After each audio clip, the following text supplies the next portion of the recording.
دروازے کو بند کر دے، وہ گمراہی ہے، مایوسی کو تو رکھا ہی نہیں ہے. وَمَن يَقْنُطْ مِن رَحْمَتِ رَبِّهِ إِلَّا الظَّالِمُونَ. حضرت ابراہیم کہتے ہیں تو کون مایوس ہوگا اس کی رحمت سے، اپنے رب کی رحمت سے گمراہ. یہ جو قرآن کے اظہار اللہ تک نہیں گمراہ، یہ جو مایوس ہو جائے گا کہ ہم بخشش نہیں ہو سکتے، نہیں، دروازہ کھلا. شرط یہ کو کتنا وہ صبر کرتا ہے، کتنا وہ اخلاص کو ظاہر کرتا ہے پروردگار کی بارگاہ میں. یہ تو بندے کے اوپر ہے، ڈھوک کھلاوا، مگر اس نے ڈھوک کو بند نہیں کیا. اس لیے پروردگار جب بھی گفتگو کرتا ہے وہ جو اس کی رحمت وسیع ہے، حاشا کو مجید تو کہتا ہے، اس نے یہ نہیں کہا کہ مطلب دروازہ بند کر دے، دروازہ کھلاؤ. تو یہ محبت اللہ کا ہے. ایسا جاء الذین یؤمنون تیرے پاس وہ لوگ جب آئیں جو ایمان رکھتے ہیں ہم پر، ہماری آیات پر ایمان رکھتے ہیں، فقول سلام علیکم. ابھی پروردگار کی طرف سے آ رہا ہے، آپ انہیں کہیے سلام تم پر. کتب ربکم علی نفسہ الرحمۃ. اللہ نے، تمہارے رب نے اپنے نفس پر رحمت کو واجب کر لیا، لکھ لیا، واجب کر لیا. یعنی بات اتنی تحقیق کے ساتھ ہے. پہلے اللہ سلام بھیج رہا ہے، سلام علیکم. ان سے کہو، ان بندوں سے جو آتے ہیں تمہارے پاس، ایمان رکھتے ہیں ہماری آیتوں پہ، جو انہوں نے بے آیات ہے نا، ایمان رکھتے ہیں، تو ان پر ہمارا سلام کرو، سلام کرو، بھیج دو ہمارا سلام. تو پروردگار عالم جو ہے وہ اپنی طرف سے تو پوری کوشش کر رہا ہے کہ بندہ جہنم میں نہ جائے. یہ اور بات ہے بندے خود کوشش کریں جہنم میں جانے کی. پروردگار کہتا بندے نہ جائیں. اب جو خود ہی کوشش کرے گا جانے کی، اس کی مرضی. شیطان کی اتباع کرے گا، نہیں سنے گا تو ٹھیک ہے، جا تیری مرضی، ہم نے تو دروازہ کھولا ہے. مگر انسان جانا چاہتا ہے. اس لیے بار بار ہاں گمراہی میں کوئی نہ رہے کہ وہ جو ہمارے شاعری میں آ جاتا ہے، رات بھر خوب سے بھی صبح کو توبہ کرتی ہے، دن کے دن ہاتھ سے جنت نہ گئی. یہ شاعری میں ہو سکتا ہے، ہر دن میں یہ مذاق ہو سکتا ہے، دین میں نہیں ہو سکتا. اس لیے کہا نہیں، جو اخلاص کے ساتھ آئے گا، انہ من عمل منکم سوءا بجہالۃ، جو کوئی جہالت میں، نادانی میں گناہ کرتا ہے، برائی کرتا ہے، ثم تاب من بعد، توبہ کرتا ہے، اصلاح نہیں کرتا ہے. لیکن شرائط کو ذہن میں رکھنا چاہیے. جو پروردگار کی بارگاہ ہے، فإنہ غفور رحیم، وہ غفور بھی اور رحیم بھی ہے. شرط یہ کہ بندہ آئے تو توبہ کرے، اصلاح کرے اپنی، چونکہ کوئی اور درد تو ہے نہیں جو کھلے گا اس کے طرح خالی. اس لیے میں نے کہا جو زبردستی جانا چاہے جہنم میں، اس کا کیا کرے گا؟ ورنہ اس نے تو پوری کوشش کی ہے. پروردگار نے کہ بندہ میرے پاس آ جائے. وَرَبُّكَ غَفُورٌ ذُو الرَّحْمَةٍ، تمہارا رب بڑا بخشنے والا ہے، رحم کرنے والا ہے، رحمت والا ہے. لو یؤاخذہم بما کسبوا لعجل لهم العذاب، اگر وہ لوگ ان کے اعمال کی بنا پہ پکڑتا تو ظاہر جہنم بھیج دیتا. انہیں اگر توبہ کا دروازہ نہیں رکھتا، اگر اسی میں طے کر لیتا بس جس نے ہوتا کہ سیدھا بھیجو، ایک بھی نہیں بچتا، سب جہنم ہو جائے. تو تمہارا رب تو واقعی ذو رحمہ ہے، وہ معاف کرنے والا ہے، غفور ہے. تو بندے کے اوپر ہے کہ وہ کیا چاہتا ہے، خدا کا بندہ بنتا ہے یا شیطان کا بندہ بننا چاہتا ہے. تو پروردگار بار بار رہا ہی کچھ بات نہیں. اگر تو اعمال کی بنا پر پکڑ لے، توبہ کا دروازہ نہ کھولتا، سب جاتے ہیں. بل وہ کہتا بل لہم موعد لن یجدوا من دونہ موعدا، بلکہ ان کے لیے ایک وعدے کا وقت ہے جس کے سامنے کوئی پناہ نہیں پائے گا. یہ نہیں کہ وہ بچ جائیں گے گناہ کرنے کے بعد. کتنے یہاں پر ایسے شیطان موجود ہیں. اپنے دنیا میں دو قسم کے لوگ پرابلم ہیں ہمارے لیے. ایک وہ لوگ ہیں جنہوں نے جو مانتے ہی نہیں، اب اس کو ہم کیا کریں گے، جو آخرت کو نہیں مانتا، جنت نہیں مانتا، کسی چیز کو مانتے ہیں، تو حساب نہیں دینا، وہ خطرناک ہے معاشرے کے لیے، کوئی رکاوٹ نہیں. دوسرا وہ بدترین ہے جو خود اپنے آپ کو سارے گناہ بخش لے. ہم سے تو پوچھے، ہم تو بخشے میں ہیں. وہ کہے گا میں چوزن ہوں، میرے لیے کوئی گناہ جان دے گی اپنی. یہ معاشرے کی سب سے خطرناک لوگ ہیں پوری انسانیت کے لیے. چونکہ عقیدہ فاسد ہے، جو آپ نے کبھی قبول نہیں کیا جائے، چونکہ ان کے لیے کھلی چھٹی ہے گناہ کی، چونکہ ان کو سیدھا بخشش ملی دے تو جو چاہے کرتے پھر قتل عام کرتے پھر لوگوں کا بخشش تمہاری ہو گئی. تو دو قسم کے لوگ خطرناک ہیں عقیدے میں. ایک جو آخرت کو مانتا نہیں اور دوسرا سرٹیفکیٹ کے گھومتا بخشش کا، یہ دونوں عقل کے خلاف ہے۔ ایسا عقیدہ فاسد عقیدہ ہے جو یہ عقیدہ رکھتا ہے کہ میں جو چاہوں کوئی میرا گناہ بخشوا کے چلا گیا اپنی جان دے کے، عقیدہ فاسد ہے، عقل کے خلاف ہے۔ اور وہی لوگ پوری دنیا میں مصیبت کریں گے انسانیت کے لیے، قتل و غارت تو ان کے بات چیت ہو چکی ہے، ان کے پریت بھی یہ سمجھاتے ہیں، ان کے مذہبی لوگ بھی یہ سمجھاتے ہیں بس ایمان رکھو کافی ہے، تجارت خدا کے پاس اس کی نہیں پائی جاتی، ہمیشہ یاد رکھیے۔ تو پروردگار نے پہلی منزل پر بھی کہا کہ رحمت بس یہ مگر قید لگا للذین یتقون، یہ کس کے لیے ہے؟ صاحبان تقوا کے لیے ہے میری رحمت۔ اب کیونکہ رحمت تو ایک دنیا کے لیے کہ آخرت کے لیے، چونکہ دنیا میں بغیر رحمت کے کوئی شخص باقی رہ ہی نہیں سکتا۔ کون سا سرمایہ کرے گا؟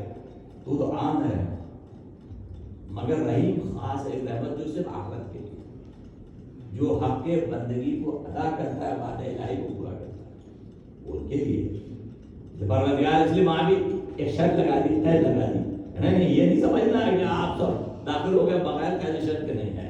یہاں قرآن خود کہتا ہے قریب ہے کہ آسمان کو گر پڑے، پڑ پڑے بہت سے لوگ جگہ یعنی عذاب الہی سے۔ والملائکۃ یسبحون بحمد ربہم، فرشتے اپنے رب کی ثنا کے ساتھ تسبیح کرتے ہیں۔ وَيَسْتَغْفِرُونَ لِمَنْ فِي الْأَرْضِ، اور استغفار کرتے ہیں ان کے لیے جو زمین پر ہے، ملائکہ یعنی پروردگار کا ملائکہ جو ہیں وہ اہل زمین جو زمین پر ان کے لیے استغفار طلب کرتے ہیں، یہ غیر پروردگار سے استغفار کو طلب کرتے ہیں۔ اللہ کیوں؟ اللہ ان اللہ هو الغفور الرحیم، اگر ہو کہ وہ یقیناً بخشنے والا مہربان ہے، وہ غفور الرحیم ہے۔ ذات باری کی طرف اعلان کیا جا رہا ہے۔ اب یہ کون لوگ لیمن فی الارض، یہاں تو سبھی پڑھتے ہیں زمین پہ، تو زمین پہ تو مشرک بھی ہے، مومن بھی ہے، فاسق سبھی ہیں زمین پہ۔ تو قرآن تو کہہ رہا ہے لیمن فی الارض، فرشتے کیا کرتے ہیں؟ استغفار چاہتے ہیں پروردگار سے، جو بھی زمین پر ہے۔ تو پھر غلط فہمی ہونے لگی، قرآن نے فیران کر دیا، مطلب نہیں غلط فہمی شکار بس ہونا۔ الذین یحملون العرش ومن حولہ، جو لوگ عرش الہی کو اٹھائے ہیں، فرشتے جو اس کے ارد گرد ہیں، جو اس کو یعنی جو معین کیے گئے اس کے گرد جو اٹھانے کے لیے، یسبحون بحمد ربہم ویؤمنون بہ، تسبیح کرتے ہیں رب کی ثنا کے ساتھ، وہ ایمان رکھتے ہیں پروردگار کو، اس کے تمام آیات پہ۔ وَيَسْتَغْفِرُونَ لِلَّذِينَ آمَنُوا، یہ فرشتے استغفار طلب کرتے ہیں مومنین کے لیے، مشرکوں کے لیے نہیں۔ یعنی اگر کوئی غلط فہمی تو پھر نکال دیا ہے، غلط فہمی نہیں لے جانا۔ فرشتے کرتے ہیں استغفار لمن فی الارض، مگر کو تو سبھی زمین پر، تو پھر خود ہی وضاحت بھی کرتے نہیں، للذین، صاحبان ایمان کے لیے کرتے ہیں، چونکہ صاحبان ایمان گناہ تو کر دیتے ہیں نا، تو تفسیر بھی ان سے ہوتی ہے۔ اب اگر وہ توبہ کرتے ہیں تو الحمدللہ خدا بخشنے والا ہے، تو استغفار کرتے ہیں۔ کیوں؟ ربنا وسعت کل شیء رحمۃ و علما، وہ کہتے ہیں پروردگار تیری رحمت اور ہر چیز کو یہاں تک کہ محیط ہے، یعنی فرشتے کہہ رہے ہیں رب سے اپنے جو کہہ رہے ہیں ان کے لیے بخشش کرو ایمان والوں کے لیے، کیوں؟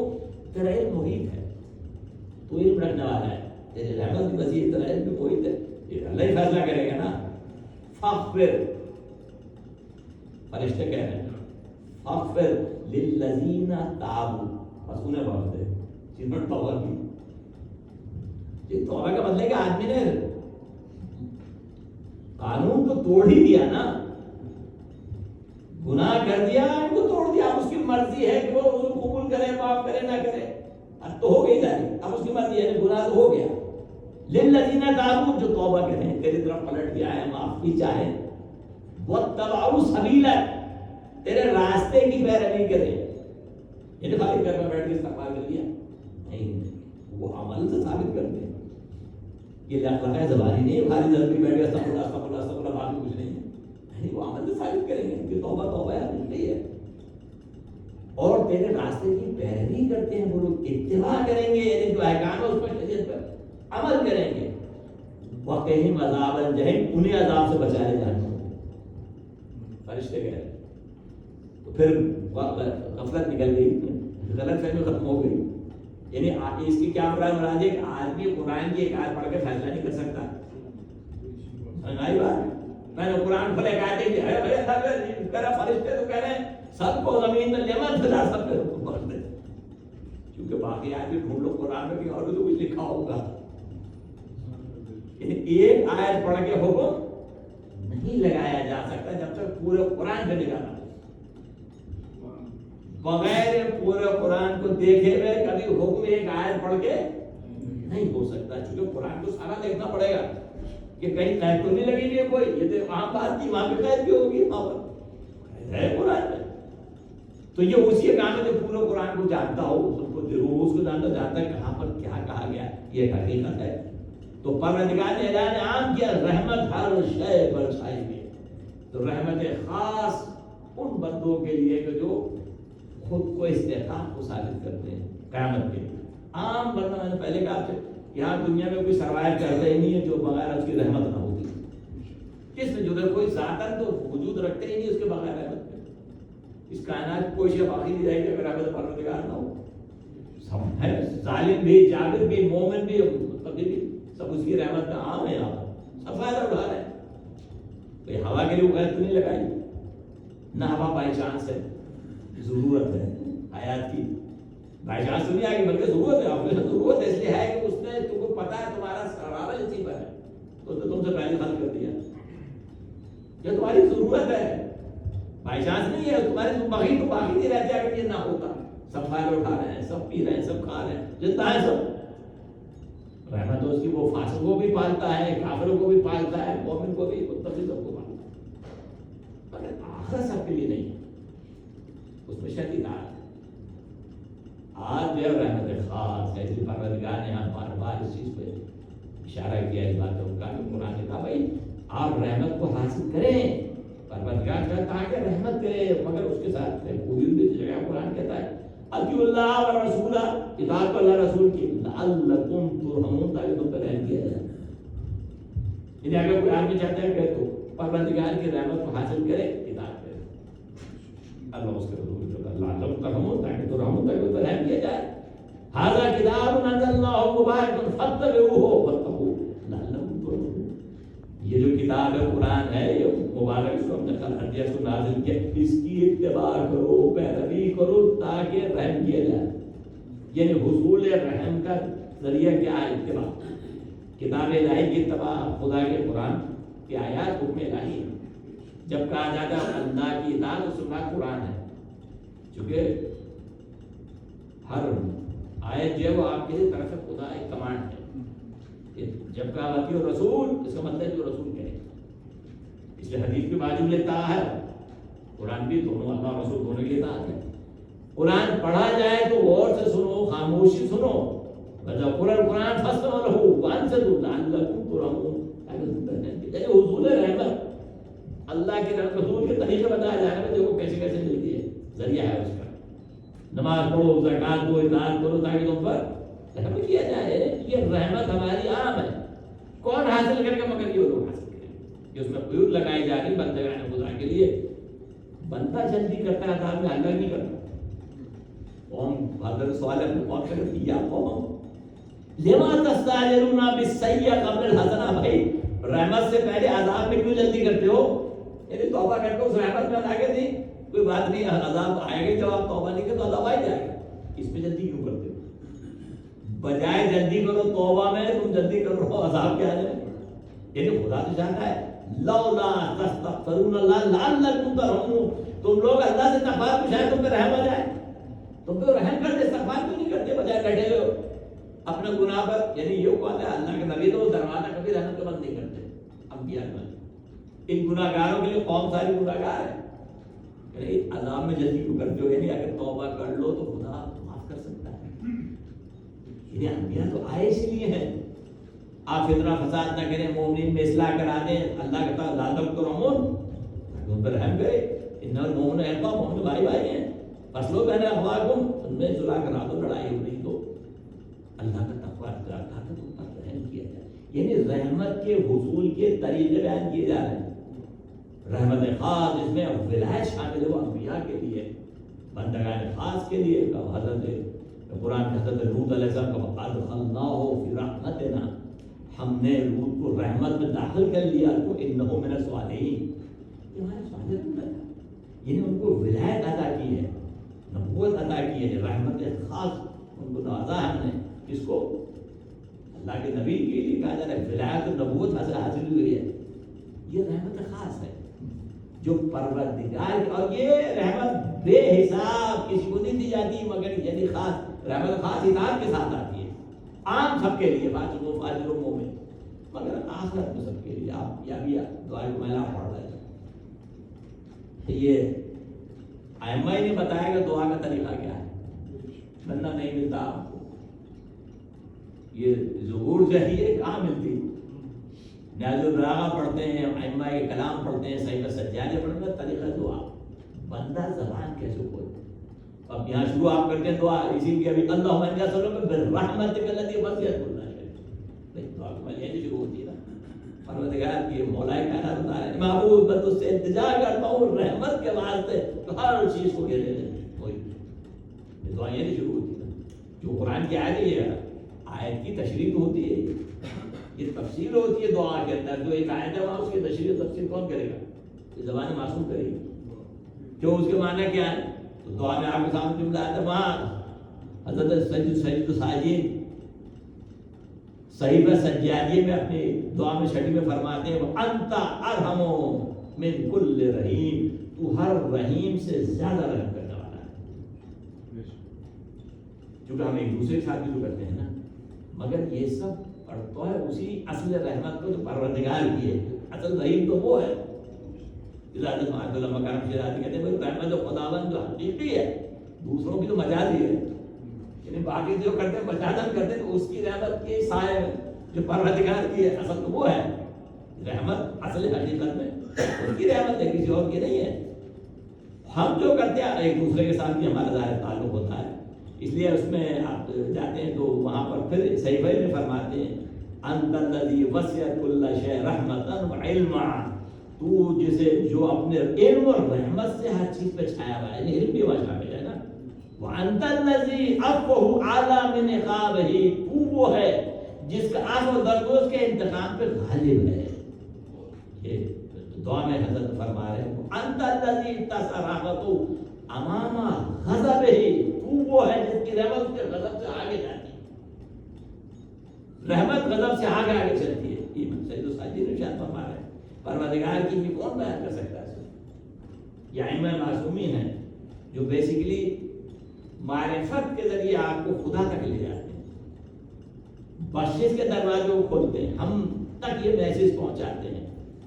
جس کی وانت الذی اتصل الخلائق كلهم في وسعه، تو وہ جس کے دامن وسعت میں پوری کائنات سمائی ہوئی ہے، ہر ایک شبہ نہیں، ظاہر بات ہے. اور اس کو کون اس کے لیے قریب ہے، کون سے نزدیک ہوگا؟ ان رحمت اللہ قریب من المحسنین، اللہ کی رحمت کس لوگ جو احسان کرنے والے نیکوکار ہیں ان سے نزدیک ہوتی ہے، ان سے قریب. یعنی وہ لوگ حاصل کرتے ہیں. پروردگار کا اصول ہے دنیا میں انسان کو رحمت کے حصول کے طریقے بتائے گئے پروردگار عالم نے ہمارے لیے. اب یہ بندے اور اتنے وہاں دعائیں کھول کے دیکھیے تو وہ سب یہی سمجھا رہے ہیں، ہمارے معصومی یہی سمجھا رہے ہیں کہ توبہ کر دو اس کی طرف آ جاؤ. تو وہ کیسا مسیح ہے، کیسا رحیم ہے، اس پہ عذاب پیچھے رہتا ہے، رحمت آگے آگے جاری ہوتی ہے. یعنی کوئی ہے جو آگے قبول کر لے. قرآن کھولتے ہیں، قرآن خود اسی بات کی طرف آپ کو دعوت دیتا ہے، خود آپ کو نہیں بلاتا ہے. پیغمبر کی حدیث فرماتے ہیں الرحمون یرحمہ الرحمون، یعنی نبی فرمائے جو لوگ دوسرے پر رحم کرتے ہیں ان پر نہایت رحم جو والا جو ہے وہ رحم کرتا ہے. ارحموا اہل الارض، اہل زمین پر رحم کرو. یرحمکم من فی السماء، جو آسمان میں ہے وہ تم پر رحم کرے.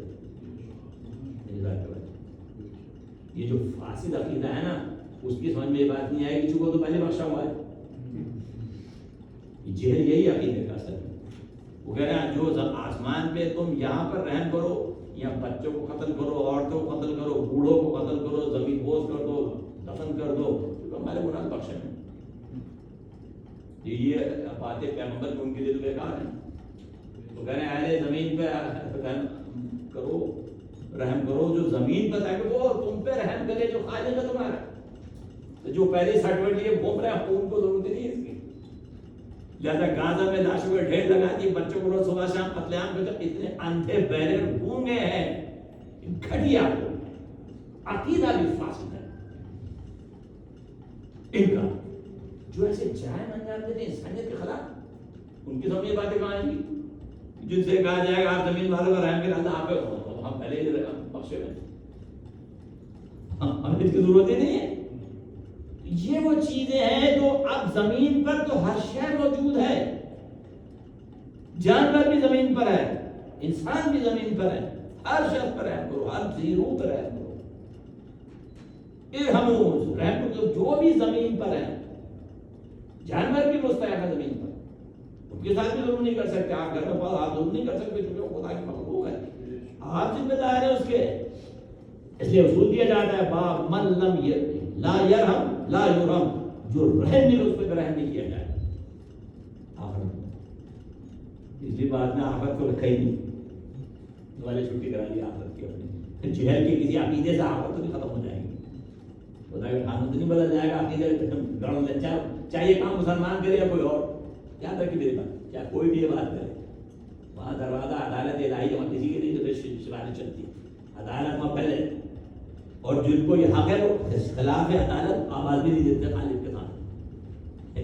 قرآن نے انہیں وہ حق دیا اس بات کا کہ جنہیں یہ پتا ہے کہ مزاج الہی کیا ہے، یہ بات ذہن میں رکھیں، جنہیں یہ پتا ہے، اس سے پروردگار جانتا ہے، وہی زبان کھولیں گے جو مزاج کو سمجھتے ہیں، اور مزاج کبھی ظلم کے ساتھ نہیں رہتا۔ تو فرمایا لا یرحم اللہ من لا یرحم اللہ، جو اللہ اس پر رحم نہیں کرتا جو انسانوں پر رحم نہیں کرتا، چونکہ اس کی مخلوق ہے پروردگار کی زمین کے اوپر۔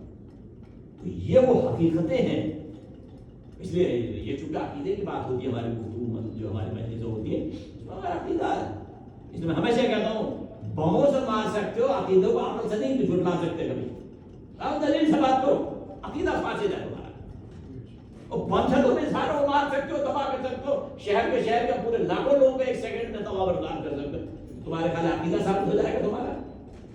نہیں، فاسد عقیدہ، اس لیے خوف نہیں تمہارے اندر، عقیدہ خوف لے کر آتا ہے پروردگار کی معرفت، خوف الہی کا نتیجہ انسان ظلم نہیں کرے، چاہے مسلمان ہو غیر مسلمان سے بحث نہیں، جو بھی خوف الہی کو سمجھتا ہے وہ ظلم کبھی نہیں کرے گا کسی انسان کے اوپر، عقیدہ تو یہی ساری۔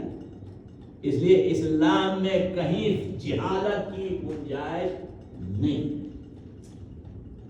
کوئی ملا بھی نہیں پڑھا سکتا، میں یہاں سے ممبر سے کہتا ہوں جہالت ہے، اور کوئی سبق پڑھا بیٹھ کے بخشے جب آپ کرے گناہ کر دیا اور چلے اور پورے سال جو ہے مطلب چوری بازاری کرو، عمرہ کر کے سب بخشوا لو، پر آج پہ جا کے چائے لے کے آئیے، جہالت ہے جو بھی عقیدہ رکھتا ہے، سال بھر چور بازاری کرے تاجر، عمرہ ضرور کرے گا تاکہ گناہ سے صاف ہو جائے، کس نے کہا گناہ صاف جائے، تیرا عمرہ ہی قبول نہیں تو صاف کہاں سے ہوگا؟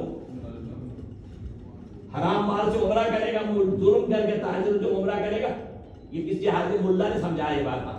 جہالت ہر جگہ پائی جاتی ہے، جیسے یہاں پائی جاتی ہے وہاں بھی پائی جاتی ہے، ہر جگہ پائی جاتی ہے۔ یہاں پہ جیفری ڈامر نے 18 قتل کر دیا، آپ جانتے بھی رہنے والے، اور پولیس کھڑا ہوا دیکھتے صبح میں نے دیکھا نکلا اندر سے، اس سے رپورٹر پوچھ رہا ہے what did you say to him? I told him if you believe in Jesus you will be in kingdom of God. یہ پیغام دے کے ہمیں وہ بتا رہا ہے چینل پہ کھڑا ہو کے، اگر تو یقین رکھتا ہے جیسس جنت دے گا، کingdom of God کرے۔ ہمارے یہاں کسی نے جہالت کی اگر تو ان دونوں میں کوئی فرق نہیں ہے۔ حج کرتے ہیں آپ ماں کے پیٹ سے پہلے یہ تو طے کر حج قبول ہوا ہے، شرط صحت حج اور ہے، شرط قبولیت حج اور ہے۔ ایک عمل کتابی قانون سے درست ہو سکتا ہے لیکن خدا کے پاس قبول نہیں ہوتا، اس کی شرائط اپنی ہے۔ مال حرام سے کیسے قبول کیا جائے گا؟ مال حرام سے قبول کیا تو وہ قبول ہی نہیں تو ثواب کس بات کر لے گا؟ جیسے کہتا اور گناہ زیادہ کر کے آئے گا، بلکہ یہ ہم اس لیے کرتے تھے کہ یہاں جہالت ہی پڑھائی جاتی ہے اس ممبروں سے، کیونکہ یہ حسین کا مکتب ہے، یہ مکتب اہل بیت، یہ فرق ہے جسے انسانوں کو سمجھنا ہے۔ اسی لیے ہم چیلنج کر سکتے ہیں دنیا کے جہاں میں کوئی مذہب رکھتا ہے لیکن ہمارا مقابلہ ان سے ہے ہی نہیں، مشکل یہ میں نے بہت زمانہ پہلے بات کی ہوگی، ہمارا یہ مسئلہ ان سے نہیں، مذاہب کے درمیان مسئلہ ہی نہیں ہے، جو مذہب یہاں ہمارا مقابلہ بے دینوں سے جہاں دین ہے ہی نہیں، ان سے مسئلہ ہے۔ ہمارے بچوں کو مسئلہ عقیدے سے نہیں ہے کہ عقیدے ثابت کریں بہت اچھا، وہ ہے ہی نہیں، جو ارے وہاں تو دین ہے ہی نہیں ہے، مسئلہ ان سے ہے۔ ان سے آپ کیا بات کرتے؟ دین ہی نہیں تھا. جہاں دنیا کو برباد کرنا دین. اس لیے عقیدے کو یاد رکھیے, عقیدے کا صحیح ہونا بہت ضروری ہے. عقیدہ جب صحیح ہوتا تو انسان وہ انسان بن جاتا ہے جو حالت احرام میں ہوتا ہے. اور کیا ہوتا ہے حج پہ, جو حج کیا سب کو ہوتا ہے, وہ کسی چیز کو ضرر نہیں کر سکتا, ایون پتے بھی نہیں توڑ سکتا, چیوٹی بھی نہیں مار سکتا, کوئی جو اس کو کاٹ رہی اسے بھی نہیں مار سکتا, اٹھا کے رکھ دے یاد سے ہے نا. تو ہم کو پتا ہے یہ اللہ چاہتا ہے بندے کو ایسا ہو معاشرے میں. یہ اسلام کی حکمت, یعنی اسلام کی عبادات میں صرف ایک عبادت کو لے لے, دیکھے اس کے رموز کیا ہے, اس کی حقیقت کیا ہے, یاد رکھے. تو جب انسان, اگر انسان واقعی دین میں ہے تو پھر وہ انسان پورے معاشرے کے لیے رحمت ہوتا ہے. یہی قرآن چاہتا ہے ہم سے, یہی ہمارا چاہے مذہب ہو. اس لیے ہم کہتے ہیں ہمارا ہر مذہب کو قبول کرتے ہیں, کہتے بھائی آؤ بیٹھو, مگر بات یاد رکھو وہ جہاں چیزیں عقل کے خلاف ہوں وہ دین کا جز نہیں. جب عقل ہی رد کرتے اس کو, پہلے عقل ہے. انسانیت آج جو سسک رہی ہے اس کے لیے ہمارے سامنے میں کل ہمارا جمعہ چونکہ باقی بہت سی باتیں سیاسی جمعے میں بھی ہوتی ہیں ظاہر بات, اسی بات ذہن میں رکھیے. مگر کہ کسی شخص کو حق نہیں ہے جہالت کا کہ کہتا بھلے چونکہ بم رکھے ہیں, اس کو مار دو, اس کو کاٹ دو, وہ ہمارے ٹارگیٹ پہ, تو خدا بنا ہوا ہے. کیا جہالت کی بات ہے؟ کس جاہلوں نے صدر کو منتخب کیا ہے جس کو اتنی تمیز نہیں ہے بات کرنے کی بھی. تیرے نزدیک تیرے عالم احترام رکھتے, تو جا کر شرکت کرتا پوپ کے جنازے میں چونکہ احترام کا, اور باقی لوگ جو علماء ان کے اس کو مار دو, اس کو کاٹ دو. جہالت کی انتہا. تیرے لوگ سے احترام کے قابل ہیں جو تیرے علماء, باقی ان کا کوئی احترام نہیں ہے. اس کو مار دوں گا, وہ کر دوں گا, اس کو کاٹ دوں گا. کیا جہالت ہے؟ اس سے زیادہ کیا جہالت کی بات ہوگی؟ آپ کے ہیں جو احترام کے قابل ہیں, اور دوسروں کے جن کو کروڑوں لوگ فالو کرتے ہیں, اور وہ عقل کی بات کرتے ہیں, دین کی بات کرتے ہیں, انسانیت کی بات کرتے ہیں, وہ کبھی ظلم کی بات نہیں کرتے. تو پھر جہالت کھڑا کرتا سب اپنے نعرہ مار خراب لگا دیں. سمجھ میں آئے کیوں لگاتے ہیں؟ یہ اس لیے لگاتے ہیں تم جیسوں کی وجہ سے. مطلب کوئی کیوں نعرہ لگائے گا آپ کے خلاف؟ تمہاری حرکتوں کی وجہ سے. جب تم کمزوروں کو پس کچلنا چاہو گے اپنی طاقت کے زور پہ, اس لیے وہ ناراض ہوتے ہیں. ورنہ اگر تم ان کے ساتھ محبت سے کام دو, اپنی صلاحیت کا استعمال کرو, ان کو ان کی مدد کرو, سب تم سے محبت کریں گے. دنیا میں سب احسان کو پسند کرتے ہیں بھائی, ڈنڈے کو پسند نہیں کرتے, پھر آپ کے خلاف کھڑے ہو جاتے ہیں. فیکٹ ہے نہیں, چلو یاد رکھیے. تو یہ جو مجالس اس لیے ضروری ہوتی ہے, جو محرم میں محرم بنا رہا ہے آپ کے سامنے, وہ تربیت گاہ ہے, وہ خالی روڈ پیٹنے کی جگہ نہیں ہے, وہ درسگاہ ہے, تربیت کے لیے ہے, وہ پورے انسانیت کی تربیت کے لیے حسین کی قربانی ہے. یہ ایک حقیقت ہے ہمارے لیے. یاد رکھیے, پرورتے آنے کا جو کسی پہ رحم نہیں کرتا خدا اس پہ رحم نہیں کرتا. یہاں تو بچوں پہ رحم نہیں کیا, چونکہ نسبت بھی ہے نا اسلام مسلم سے. کربلا ختم نہیں ہو گیا ایسے تو عاشور کے تھے نہیں. میدان کربلا میں سب سے زیادہ شہید اولاد عقیل کے ہیں تاریخی اندر, سب سے زیادہ. یعنی جتنے لوگ قتل ہوئے خاندان میں, اس میں سب سے زیادہ اولاد عقیل نے بتایا. امام کے بھائی ان کی اولاد سب سے زیادہ قتل ہوئی. یہ تو وہ ہیں جو بعد کربلا بھی قتل ہو گئے, بعد بھی غربت میں شہید ہوا, کوئی داد دینے والا نہیں تھا. بھائی کربلا میں تو تھے نا, کوئی پکارتا تھا, کوئی گرتا تھا, آواز دیتا تھا, دوڑتے تھے سب, وصیت بھی کر سکتے تھے, سر پہ اٹھا کے رکھ لیتے تھے, سب ہوتا تھا نا. لیکن جہاں مسلم شہید ہوئے وہاں کوئی بھی نہ تھا. یعنی وصیت کس سے کرے وہ بھی نہیں تھا, یہ وصیت بھی ملعون سے کرنا پڑی, وصیت بھی ملعون سے کرنا پڑی, جنہوں نے وصیت کبھی بات نہیں رکھا. یعنی اتنا غربت کے عالم میں ہے. میں کہوں مسلم تمہارے بچے بھی غربت کے عالم میں. یہ جو کربلا میں جب شام میں آگ لگی شام غریبہ کے اندر, اور اس کے بعد بچے بکھر گئے خاکی کربلا پر. لیکن بات یہ کہ یہ بچے دشمن کے ہاتھ میں آ گئے, کیونکہ بچے کوئی کہاں گیا. اسی میں وہ بچی بھی ہے مسلم کی جو گھوڑوں کے ٹاپوں میں بمال. وہ بچی ہے کہ جب خبر آئی تھی شہادت کی تو ماموں نے اس کے سر پہ شفقت سے ہاتھ پھیرا تھا. یہ بچے ابن زیاد کے پاس سے پہنچ گئے. یہ بچوں کے حال بہت برا تھا. روایت کہتی ہے ایک دن انہوں نے اس دربان سے کہا جو کھانا لاتا تھا بہت برا, اس سے کہا تو جانتا ہے پیغمبر کو اللہ محمد صلی اللہ علیہ وسلم جو ہمارے نبی ہے, جانتا تو یقیناً علی کو بھی جانتا ہوگا, ہاں وہ رسول کے سردار ہے, پھر باقی کو بھی جانتا ہوگا, کہاں یقیناً بھائی ہم کہے, کہاں مسلم کہیں پہ سر نہیں, ہم انہیں کی اولاد ہیں, چونکہ مسلم کو سب جانتے ہیں سفیر حسین ہے تو غربت میں قتل کر دیا گیا, اس نے رحم کیا, مگر ظاہری بات ہے باہر ہے بچے راستہ نہیں جانتے کہاں سے جائیں گے باہر. ایک عورت لے گئی شفقت کے ساتھ, مگر وہ قاتل گھر ہی میں موجود ہے. روایت کیا ہوگا شوہر اس پر قاتل ہو گئے, گھر کے اندر میرے کون چھپا ہوا, بچے رو رہے ہیں. بچوں نے خواب میں دیکھا کہ مجھے ہم کہہ رہے ہیں کہ آؤ ہم تمہارا انتظار کر رہے ہیں, ماما علی انتظار کر رہے ہیں, مسلم انتظار کر رہے ہیں, بابا انتظار کر رہے ہیں ہمارا. اذان میں بچوں کے گریے کی آواز سے ایک مرتبہ اس کو آواز کہنے میں گئی میرے گھر میں کون رو رہا ہے. وہ جا کے دیکھا بچوں کو گھسیٹتا ہوا لے کے چلا. روایت کہتی تھا اس کے غلام نے اس بات کو قبول کیا جرم کو کرے. جب اس کو غلام لے کے چلا حبشی تو انہوں نے کہا کہ تمہاری شکل حبشی, تمہاری شکل کس طرح ملتی ہے, بلال سے کتنی ملتی ہے, تم کیسے جانتے ہو اپنی نسبت. تو مطلب اس نے کہا بھائی گناہ نہیں کر سکتا. بیٹے نے بھی انکار کیا, مگر اس کو دولت عزیز تھی کہ مجھے چونکہ دولت چاہیے. بچوں نے کہا اچھا تم ہمیں زندہ لے کے چل, انعام لے لے اپنا. اور اس نے کہا نہیں میں سری لے کے جاؤں گا. جہاں میں بڑا کہتا ہے پہلے مجھے قتل کرو, چھوٹا کہتا ہے مجھے قتل کرو. ایک مرتبہ تلوار چلی, بڑے کی سر کٹ کے گرا, پھر چھوٹے کا سر کٹ کے گرا. میرا سلام ہو مسلم, تم جب گئے تم بھی تنہا تھے, تمہاری اولاد بھی تنہا تھی. کربلا کے میدان میں جب آنو محمد آئے تھے تو چچا بھی دوڑے, ماموں بھی گئے, سب نے جا کر جنازوں کو اٹھایا. یہاں کوئی سروں کو اٹھانے والا بھی نہ تھا, دونوں لاشیں دریا میں ڈوب رہی تھی. ایک بار سورہ